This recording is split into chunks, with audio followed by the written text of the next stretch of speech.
Sementara itu, kantor Kemenak Lahat akan memberangkatkan 285 jemaah calon haji pada tahun 2024 ini. Keberangkatan jemaah calon haji Lahat tergabung pada kloter kedua embarkasi Palembang. Keberangkatan jemaah calon haji Kabupaten Lahat kurang dari sebulan lagi. Untuk itu, pihak Kemenak Lahat telah melakukan manasik haji kepada para jemaah calon haji. Menurut Santoso, Kepala Kantor Kementerian Agama Lahat, sebanyak 285 jemaah calon haji sudah siap berangkat. Keberangkatan dari Lahat menuju embarkasi Palembang akan dilakukan pada 29 Mei 2024.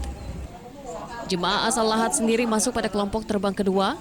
Pihaknya juga sudah melakukan persiapan seperti manasik dan kelengkapan dokumen, sehingga tidak ada hambatan untuk berangkat haji nantinya.